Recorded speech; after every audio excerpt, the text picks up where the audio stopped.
Hello दोस्तों, नमस्कार। आज है 27 अक्टूबर और हम 27 अक्टूबर से बनने वाले करंट अफेयर की क्वेश्चनों पर डिस्कस करने वाले हैं। तो चलिए करते हैं आज की वीडियो को स्टार्ट। आज का पहला क्वेश्चन है कि भारत के पहले स्वदेशी एंटी सबमरीन पोत का क्या नाम है जिसे हाल ही में कोचीन शिपयार्ड द्वारा नौसेना को सौंपा गया है। तो ये है INS माहे। कौन सा है? INS माहे। इसे हाल ही में कोचीन शिपयार्ड नौसेना को सौंपा गया है।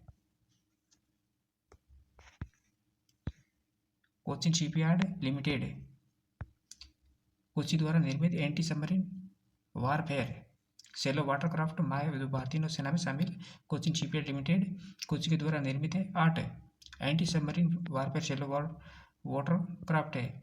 और जिसे तो ये SWC में से पहला माह 23 अक्टूबर 2025 को भारतीय नौसेना को सौंपा गया है। और ये 78 मीटर लंबा है। जो पोत है ये डीजल इंजन वाटर जेट संयोजन से संचालित होने वाला सबसे बड़ा भारतीय नौसैनिक युद्ध पोत है और पानी के अंदर सर्विलांस सर्च और बचाव अभियान कर पाने में भी सक्षम है।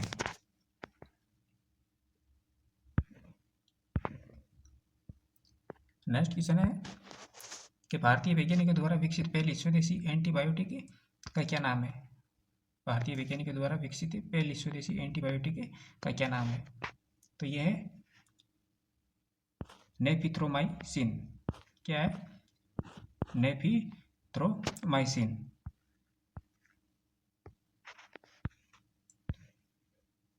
भारतीय वैज्ञानिकों द्वारा विकसित पहली स्वदेशी एंटीबायोटिक का नाम नेफिथ्रोमाइसिन है। और इसका जो विकास है इसका विकास सार्वजनिक निजी सहयोग से किया गया है, जिसमें वोकॉर्ट ने इसे विकसित किया है और जैव प्रौद्योगिकी उद्योग अनुसंधान सहायता परिषद ने इसका सहयोग किया है। उपयोग ये खासकर दवा कैंसर रोगियों और खराब नियंत्रित मधुमेह वाले लोगों के लिए उपयोगी, क्योंकि ये प्रतिरोधी श्वसन संक्रमणों से लड़ती है। बात करें इसके महत्व की, इसे भारत का पहला स्वदेशी रूप से खोजा गया एंटीबायोटिक माना जाता है, जिसका उद्देश्य रोगाणुरोधी प्रतिरोध से निपटना है। और इसे मिकनॉफ के नाम से भी बाजार के अंदर उतारा गया है। किस नाम से? मिकनॉफ के नाम से। नेक्स्ट क्वेश्चन है कि केंद्रीय मंत्री राजनाथ सिंह द्वारा हाल ही में किस राज्य में सौर्य वन का उद्घाटन किया गया है। केंद्रीय मंत्री राजनाथ सिंह द्वारा हाल ही में किस राज्य में सौर्य वन का उद्घाटन किया गया है। तो ये किया गया है राजस्थान के अंदर। राजस्थान कहाँ किया गया है? राजस्थान के जैसलमेर के अंदर।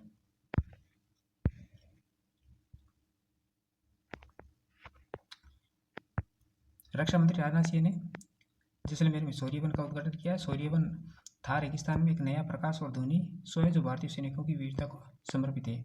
और इस शो का उद्देश्य भारतीय सैनिकों का सम्मान करना और उनके शौर्य और बलिदान को प्रदर्शित करना। और ये प्रकाश और ध्वनि शो जो जैसलमेर स्थित है 1971 के भारत पाक युद्ध संग्रहालय के अंदर आयोजित किया जाता है। कहाँ किया जाता है? भारत पाक युद्ध संग्रहालय के अंदर आयोजित किया जाता है। नेक्स्ट क्वेश्चन है कि हाल ही में किस भारतीय मूल के इतिहासकार ने द बर्निंग अर्थ के लिए ब्रिटिश अकादमी पुस्तक पुरस्कार जीता है। हाल ही में किस भारतीय मूल के इतिहासकार ने द बर्निंग अर्थ के लिए ब्रिटिश अकादमी पुस्तक पुरस्कार जीता है। तो जीता है सुनील अमृत ने। किसने जीता है? सुनील अमृत ने। ऑप्शन नंबर 4 इसका राइट आंसर हो जाएगा।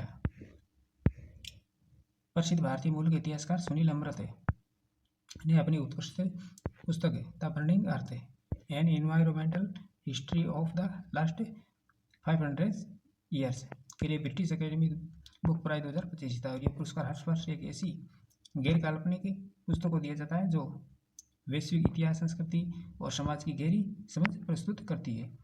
और इसके अंदर जो पुरस्कार की राशि है वो $25,000 यानी लगभग 26 लाख रुपए दी जाती है। ब्रिटिश अकेडमी की बुक प्राइज के बारे में बात करें तो ब्रिटिश अकेडमी बुक प्राइज की स्थापना 2013 के अंदर हुई थी। और यह पुरस्कार मानविकी और सामाजिकी विज्ञान के क्षेत्र में लिखी गई उत्कृष्ट और गैर काल्पनिक पुस्तकों को सम्मानित करता है। और इसका उद्देश्य ऐसी रचनाओं को प्रोत्साहन करना है जो गहन शोध पर आधारित हो, विचारों, उत्तेजकों और आम पाठकों के लिए सुलभ भाषा में लिखी गई हो। इस प्रकार की पुस्तकों के लिए पुरस्कार दिया जाता है।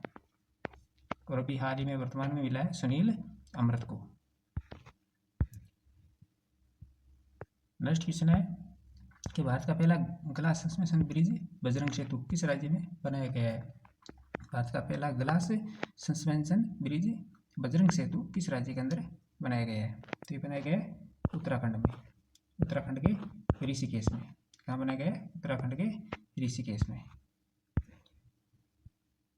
बात करें बजरंग सेतु के विशेषताओं की, तो ये बजरंग सेतु एक आधुनिक सस्पेंशन ब्रिज के रूप में तैयार किया गया है, जिसमें मजबूती, सुरक्षा और आकर्षक डिजाइन का संतुलन रखा गया है। और इसकी लंबाई 132 मीटर है और चौड़ाई 8 मीटर है और लागत लगभग 60 करोड़ रुपए आई है। और इसका जो स्थान है वह पुराने लक्ष्मण झूले के डाउन स्ट्रीम के अंदर स्थित है। और पुल में 5 मीटर चौड़ा स्टील लेग 2 पहिया वाहनों के लिए बनाया गया और दोनों और 1.5 मीटर चौड़े पारदर्शी कांच के वॉकवे होंगे, जिसकी जो मोटाई होगी वो 66 mm की होगी। और ये कांच यात्रियों को गंगा के प्रवाह का मनमोहक दृश्य पैरों के नीचे देख पाएंगे। बजरंग सेतु को उच्च गुणवत्ता वाले स्टील और आधुनिक इंजीनियर तकनीक से बनाया गया और ये पुल बड़ी संख्या में पैदल यात्रियों को और दोपहिया वाहनों का बाहर से संभालेगा। और जिसमें राम झूला जैसे पुराने वाहनों व पुराने पुलों पर दबाव कम होगा। और इसका डिजाइन भूकंपरोधी है और सस्पेंशन केबल्स इसे दीर्घकालिक स्थिरता और सुरक्षा प्रदान करेंगे। तो कहाँ गया है? बनाया गया है, ये है उत्तराखंड के ऋषिकेश के अंदर बनाया गया है।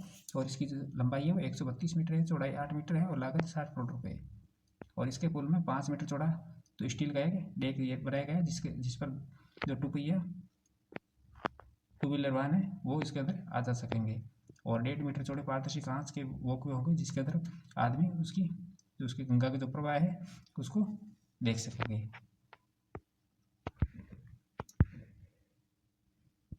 नेक्स्ट क्वेश्चन है कि हाल ही में किस अंतरिक्ष एजेंसी ने पृथ्वी के अस्थायी दूसरे चंद्रमा 2025 PN7 की खोज की पुष्टि की है?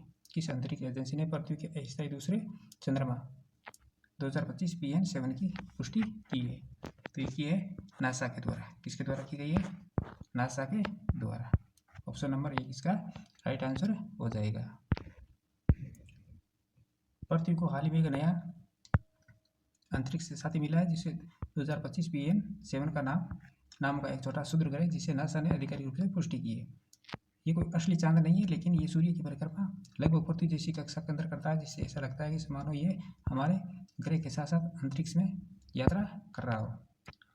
और अपने सबसे नज़दीकी बिंदु पर क्षुद्र ग्रह पृथ्वी की लगभग 40 लाख किलोमीटर की दूरी पर आता है, यानी हमारे चंद्रमा से लगभग 10 गुना ज़्यादा दूर है।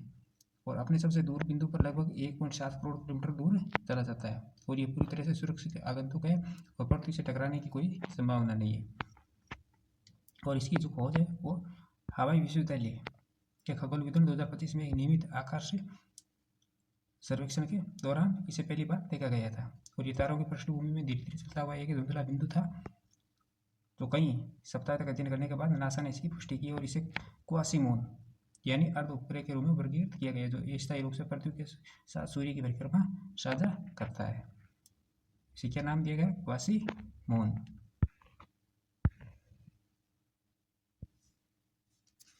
नेक्स्ट क्वेश्चन है कि वनडे में भारत के लिए सर्वाधिक रन बनाने वाले तीसरे बल्लेबाज कौन बने? वनडे में भारत के लिए सर्वाधिक रन बनाने वाले तीसरे बल्लेबाज कौन बने? ये बन गए रोहित शर्मा। कौन बन गए?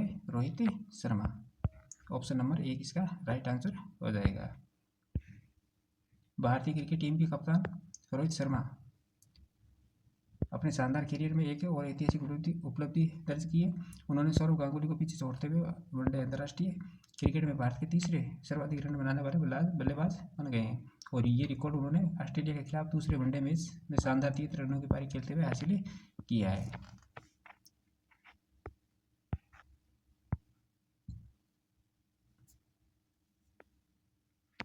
तो दोस्तों ये थी हमारी आज की क्लास।